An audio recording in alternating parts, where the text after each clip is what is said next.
možeš li riješiti ovaj šahovski zadatak? Vidimo da crni ima topa više i ima ideju mata na c2.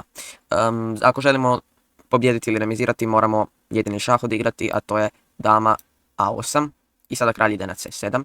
Vidimo opet jedan jako logičan šah na a7, jer ako uzmemo topa slijedi mat. Zato igramo dama 7 i kralj na d6.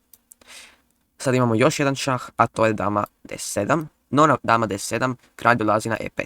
Sad smo došli u kompliciranu poziciju, vidimo da ne možemo odigrati dama g7 s ciljem roštilja, jer je dama branjena.